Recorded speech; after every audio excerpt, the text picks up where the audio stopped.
बस में आपका स्वागत है। मैं हूं आपके साथ पूजा वर्मा।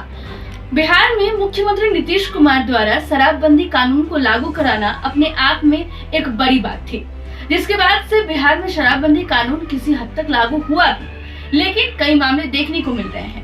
वहीं विकल्प के तौर पर आजकल युवाएं जो हैं वो स्मैक के नशे के तौर पर इस्तेमाल करने लगे हैं, जिसके बाद से युवाओं की जो पीढ़ी है वो एक अलग मोड़ पर जा रही है। ऐसा ही एक मामला कटिहार से सामने आया, जिसमें युवाओं को स्मैक के नशा करते हुए पाया गया। देखिए ये खास रिपोर्ट। बिहार में शराबबंदी निश्चित तौर पर एक बड़ा कदम है।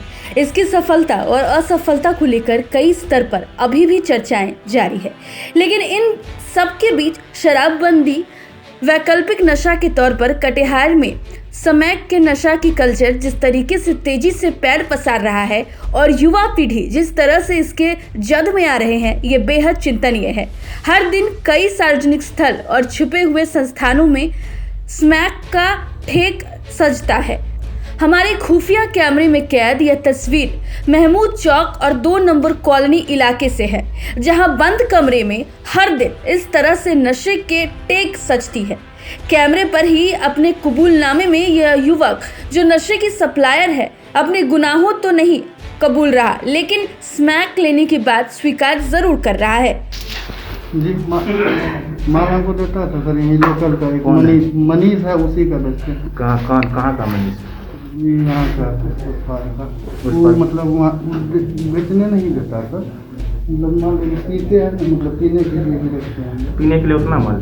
पीने के लिए 4-5 पुड़िया है। 4-5 पुड़िया तो नहीं है, 15-20 पुड़िया है, और बाकी तो बिक चुका है बहुत। इधर उधर मत कैसे करके बेचते हैं? बेचते नहीं है सर इसको। झूठ जितना बोलोगे उतना फंसाते चले जाएंगे, याद रखोगे ये बात। बेचते नहीं है सर। मनीष क्या करता है? एसपी साहब का प्रेशर है। हम बेचते हैं, पीते हैं। कितने दिन से कर रहे हो ये काम नहीं करते सर, बस अपना पीने के लिए। अनुमंडल पुलिस पदाधिकारी कहते हैं कि पुलिस ऐसे अड्डों पर छापेमारी तो करते हैं, लेकिन इसके लिए सामाजिक पहल की भी जरूरत है, ताकि शराबबंदी के बाद कई तरीके वैकल्पिक नशे की लत से युवा पीढ़ियों को बचाया जा सके। हाँ, जिला में ऐसा है कि प्रत्येक जिला मुख्यालय में जो शिक्षण संस्थान है, उनके जो कुछ लड़के हैं, जो विद्यार्थी हैं, वो इस तरह की करते हैं। जो शिक्षण संस्थान उसके अगल बगल जो बाहर में दुकान होता है, कहीं इस तरह की जो नशा है, जैसे कि शराबबंदी हुई है तो दूसरे तरह की नशा स्मैक या अन्य पदार्थ की इस तरह की सूचना मिले है कि कोई कुछ केमिकल भी सूंघ लेते हैं, इस तरह की सूचना है। इसके लिए हम लोगों से यह अनुरोध है कि जो शिक्षण संस्थान है वो लोग भी थोड़ा जागृत करें, और हम लोग पुलिस वाले भी थोड़ा सा जो शिक्षण संस्थान है वहाँ जाके जागृत करेंगे। इसलिए हमने थानाध्यक्ष को भी हम बोलेंगे, और इस तरह की रोकना पुलिस की पहली जिम्मेदारी है। लेकिन समाज के जो लोग हैं उनको भी इसमें आगे आना चाहिए, क्योंकि यदि युवा पीढ़ी इस तरह की हो जाएगी यह समाज के लिए बहुत ही खराब होगा। सामाजिक कार्यकर्ता सूरज गुप्ता कहते हैं कि निश्चित तौर पर यह सिर्फ पुलिस और कानून का विषय नहीं है, बल्कि सामाजिक स्तर पर भी जागरूकता चलाकर नशे की जद में जो युवा रह रहे हैं उस युवा पीढ़ी को बचाना हर किसी की जिम्मेदारी है। युवा पीढ़ी पहले आकर्षित हो रहा है इस पर, क्या होना चाहिए, सामाजिक जिम्मेदारी क्या होना चाहिए, संस्था या जो भी राजनीतिक क्षेत्र में समाज से क्या?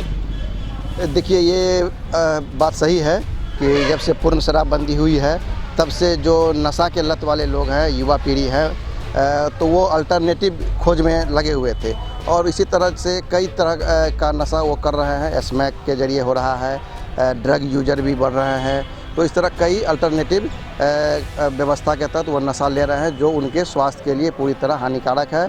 और सरकार पहल कर रही है, अच्छी बात है, लेकिन सामाजिक संगठनों को भी इस मामले में आगे आना चाहिए और सामाजिक जागरूकता अभियान चलाना चाहिए, और ऐसे युवा पीढ़ी को समझाने की ज़रूरत है कि उनके स्वास्थ्य पर असर पड़ रहा है और वह देश का भविष्य है। आने वाले समय में उनके ऊपर बड़ी जिम्मेदारी है, तो अपना स्वास्थ्य खराब न करें और इस तरह से का नशापान न करें, जिससे कि समाज पर असर पड़े, उनके स्वास्थ्य पर असर पड़े। हालांकि बिहार में शराबबंदी कानून लागू हो गए हैं, लेकिन फिर भी जो युवा पीढ़ी है वो नशे की लत को किसी भी तरीके से पूरा करने के पीछे लगे हुए हैं, जिसके बाद वो वैकल्पिक तौर पर कई पदार्थों का इस्तेमाल करते हैं। अब ये जरूरी है कि समाज भी इसको लेकर जागरूक रहे और साथ ही साथ पुलिस प्रशासन भी इस पर काम जरूर करे। फिलहाल के लिए इतना ही। ऐसे ही तमाम खबरों के लिए स्ट्रीट बस के YouTube चैनल को सब्सक्राइब करें और बेल आइकन दबाना बिल्कुल न भूलें। नमस्कार।